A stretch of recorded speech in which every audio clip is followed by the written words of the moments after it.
Dans cette vidéo, on va voir ensemble comment réaliser cette scène.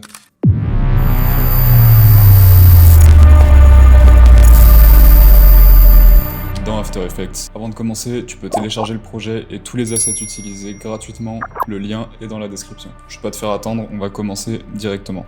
On se retrouve dans After Effects. Je vais rapidement organiser mon espace de travail comme on va avoir pas mal d'éléments. On va juste créer quelques dossiers.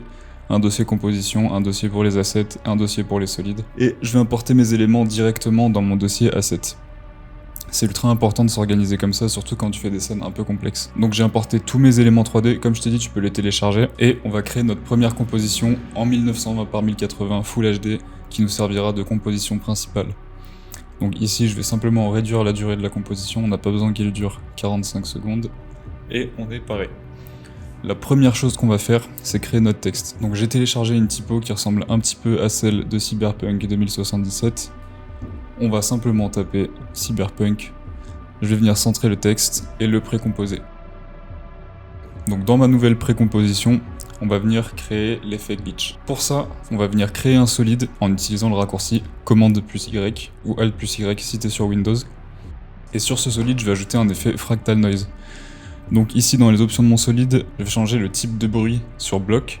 On va augmenter le contraste à balle pour se débarrasser des artefacts et des zones grises. Dans transformer, je vais décocher ça, ce qui va nous permettre en fait de modifier les dimensions séparément et donc de réduire la hauteur sans que la largeur réduise avec. Ce qui va nous donner en fait cette texture un peu glitch. Ok, donc là ça m'a l'air pas trop mal. Dans évolution, on va simplement Alt plus clic sur la petite horloge et rentrer l'expression time astérisque 100 pour animer. Ça va nous donner ce rendu. Ok, je vais renommer mon calque, donc glitch. Petite technique, pour contrôler l'animation de notre glitch, on va utiliser un slider control. Donc c'est un effet comme un autre que tu vas rajouter sur un calque. Et je vais aller ici, dans les options d'évolution, trouver la propriété random seed, et on va venir parenter le random seed à notre slider. Ce que ça va faire, c'est que le slider va venir en fait contrôler cette propriété. Donc si j'augmente ou je réduis cette valeur, on voit que ça modifie. Ça va changer la valeur du seed de notre effet Fractal Noise et donc donner en fait cet effet glitch très réaliste, très sympa. Sur mon calque texte, je vais venir ajouter une displacement map. Je sélectionne mon effet glitch et je passe en effet et masque. On va venir masquer le solide et on a le début de notre glitch. Ok, on va améliorer ça en animant 2-3 trucs. Donc je vais keyframe mon slider et les options de displacement sur mon texte. On va venir avancer un petit peu dans la timeline et augmenter les valeurs. Donc là, c'est vraiment du goût. Tu fais un petit peu comme tu veux. Là, je vais venir simplement régler de cette manière. Et on n'est pas trop mal. Puis on va venir copier nos premières keyframes et les décaler un petit peu dans la timeline. Ok. Et là, on a un bon petit glitch qui commence à être sympa. On va ajuster encore un petit peu. Et je vais ajouter un effet posterize time pour contrôler en fait le nombre d'images par seconde de l'animation du glitch et donner cet effet saccadé. Voilà, ça rend un petit peu mieux, on va le mettre sur 12 et voilà.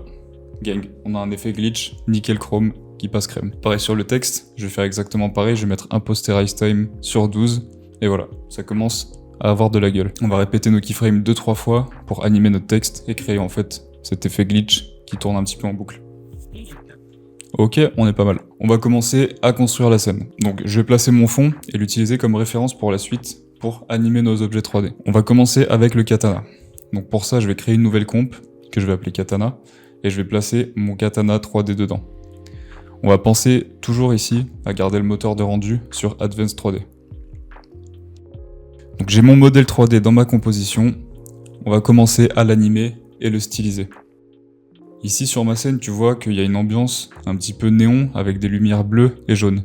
Ce qu'on va faire, c'est qu'on va venir essayer de répliquer ça dans notre composition avec notre objet 3D pour donner cet aspect réaliste. Donc ce que je vais faire dans ma composition 3D, c'est créer un éclairage qui est adapté à la scène. Donc on va venir tout simplement créer une lumière. Ici on va utiliser la point light et je vais venir changer la couleur de ma lumière pour qu'elle soit bleue. On va venir placer notre lumière pour que ça matche avec l'éclairage du fond. Donc là dans ma scène, dans le futur, je veux que mon katana il soit en avant-plan.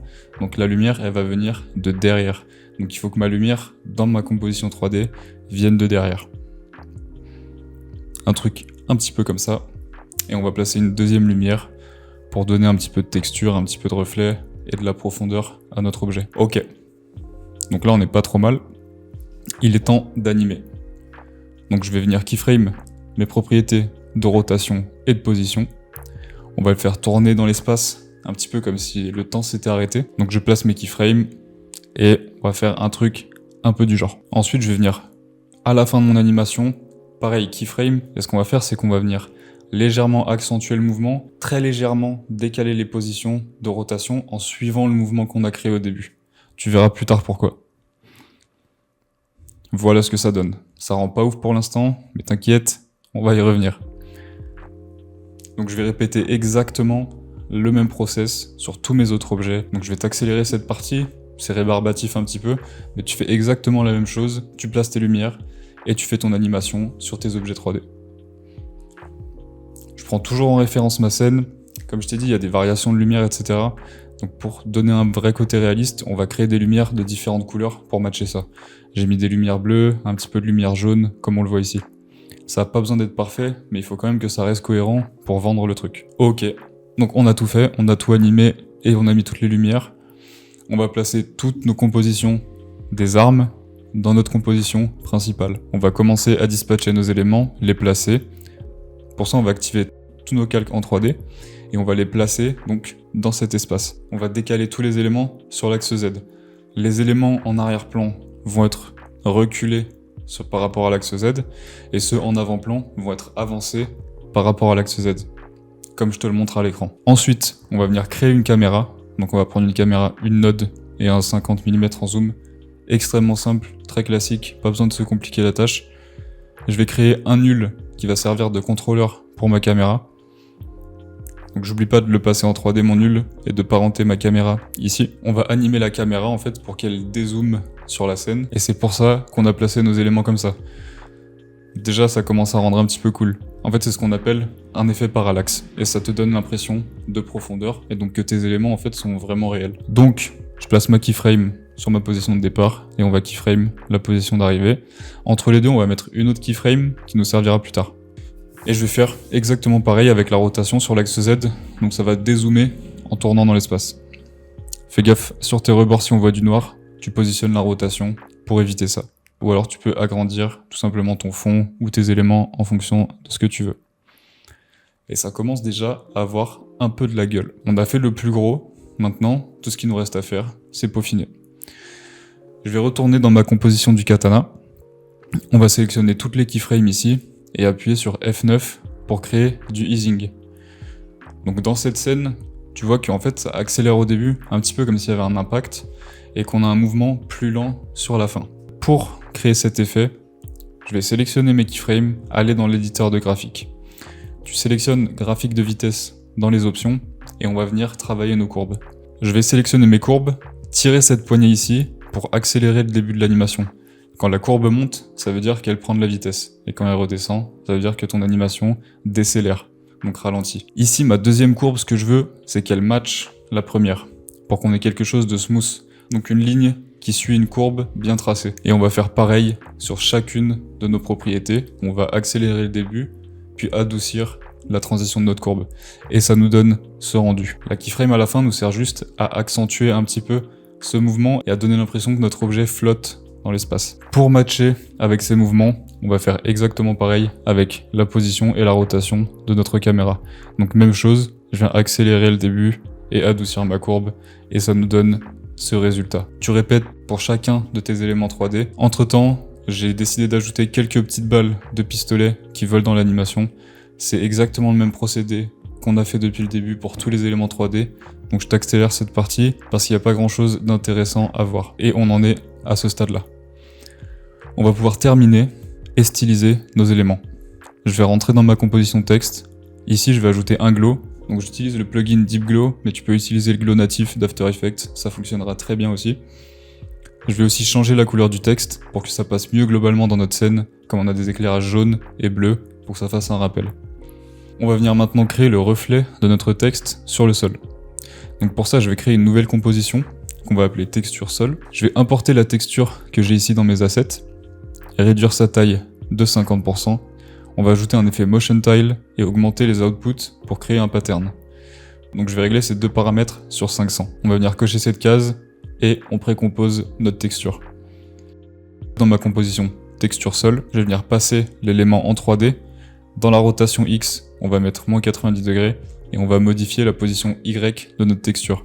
Ça va nous donner cet effet de perspective. Dans ma composition texte, je vais dupliquer mon texte, le placer sous mon texte principal. On va le passer en 3D, faire une rotation à 180 degrés et le descendre tout simplement en position. On va importer notre composition texture sol dans la composition texte, créer un calque d'effet, le placer au-dessus de notre texture et de notre texte. Et sur ce calque d'effet, je mets un effet compound blur et on a notre reflet, tout simplement. Pour terminer notre composition, on va simuler un flou de mise au point sur tous nos objets pour renforcer la profondeur et l'effet 3D. Donc, ce qu'on va faire, c'est qu'on va utiliser un effet Fast Box Blur sur tous les éléments. On va venir flouter les éléments en avant-plan et en arrière-plan. On va garder le focus sur notre texte. Et on va animer cet effet de mise au point. Pour faire ça, je vais venir placer des keyframes sur tous les éléments. Je vais avancer dans ma timeline et modifier les valeurs de flou en fonction de l'effet de mise au point que je veux. Donc là, je veux que ça fasse une mise au point sur les éléments en avant-plan. Donc je vais rendre mes éléments en avant-plan net et flouter tous les éléments en arrière-plan. Donc là, plus mon élément est proche de ma caméra, s'il est net, plus les éléments éloignés seront flous. C'est pour ça que le flou, quand je suis centré sur mon texte, est moins accentué que quand je vais être centré sur mes armes en avant-plan. Et donc on va simplement animer. Je vais dupliquer toutes mes keyframes pour faire l'inverse et refocus sur mon texte à la fin de l'animation. Pour créer de la profondeur sur le fond, on va simplement venir dupliquer le calque. Sur le calque que je viens de dupliquer, je vais créer un masque dans la zone que je veux flouter. Et sur ce nouveau calque, on va pareil placer un effet Fast Box Blur, donc augmenter la valeur de flou. Je vais aller dans les options de ce calque, je vais taper le raccourci F qui va nous ouvrir l'option de Feather du masque. Donc le Feather d'un masque, c'est en fait la netteté de son contour. Et on va venir augmenter la valeur pour fondre l'effet de flou dans le décor. On va ajouter la touche finale, on va placer un calque d'effet au-dessus de notre composition, ajouter un effet CC vignette qui va venir focaliser l'attention sur le texte. Et ça donne ça.